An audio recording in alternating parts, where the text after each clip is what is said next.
I think it's unfortunate that you could tell. I didn't realize that you guys could tell that I did eat the full sub. But I think that's on me. I gotta. Obviously, the body wasn't right, and it's disrespectful to my fans, disrespectful to my supporters, my family.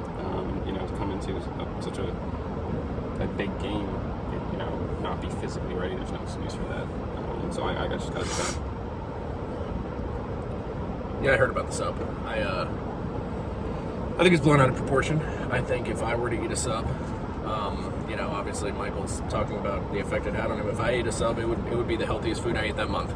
So obviously it's a different type of situation for me, and obviously he can look at it any way he wants. But my diet won't change, and it sounds like his will, and I'll play the same way regardless of what I eat or what he eats.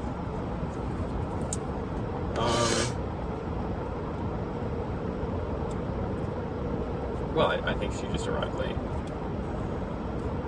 I think it's unfortunate that she missed the game, but BMA hasn't put us in the best situations for facilities, obviously for fans.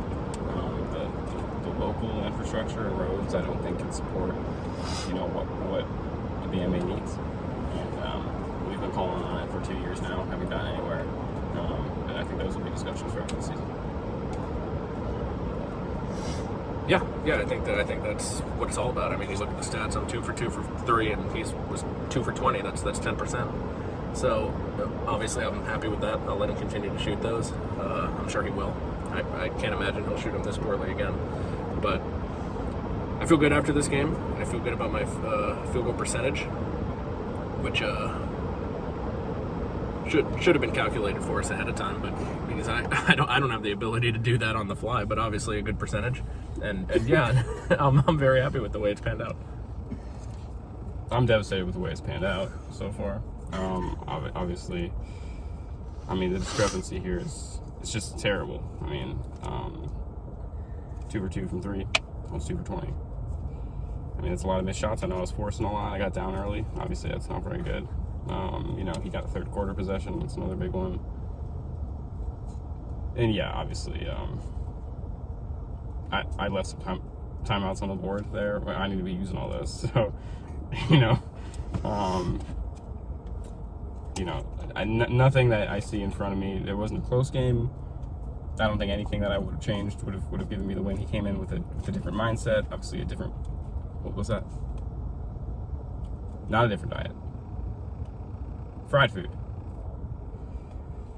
That's even more unacceptable on my part. Then, I got to be taking advantage of that. Yeah. I think I've crushed him. I think I've crushed him physically, spiritually, and mentally. I see him as a shell of a man. Obviously, after I hit that shot at the end of the quarter, I saw the hope leave his eyes, and to me, there's no better sight in the world. There's nothing quite like watching devastation creep in and watching the hope seep out, and I want to continue to throttle him and make sure that any hope he has is extinguished, and that he's obviously just feels terrible and struggles to even sleep at night. So that's my goal, and I think it's a goal that I will achieve. No, I don't think it's any different than other. If you look back to 2022, he won game 1. I ended up winning that series. I'm not too concerned over one loss. It's the same as if I lost by 1. And I'll get the body right. I'll get the diet right. My team and I will get together. We'll figure out. We'll watch the tape. We'll see what went on. Hopefully by then we'll have some percentages. And we'll be able to to better prepare going forward. Yeah, this is obviously much different than if I won by 1.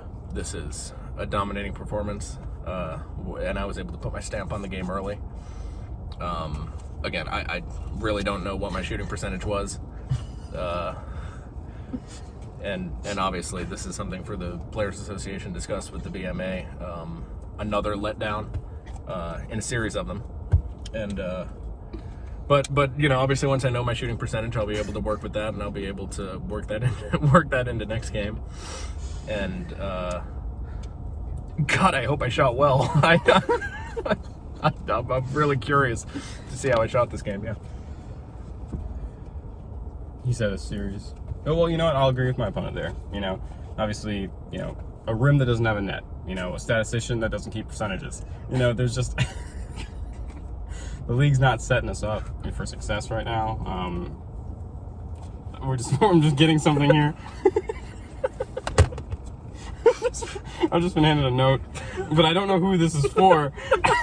Take a guess. Someone shot 27.1%. That's I'm sure I'll find out soon, but as of this moment, we still don't have much clarity on that. So I'll look at the tape. Oh, this is. I think I shot 27%. He shot somewhere in the 60s. Around 63, yeah. And obviously, it remains unacceptable that he's in the room behind me. Okay, well, I'll say it to his face. I think that I think he needs to be able to. Obviously, he thinks we'll correct it for next time, and I'll say this: we might have somebody else here next time keeping the stats. So I think it will be corrected, and the manner of that correction will obviously be down to the BMA. What's that? He left.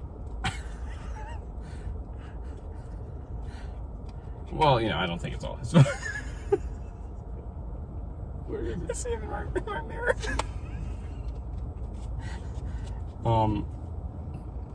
He asked him to leave his interview.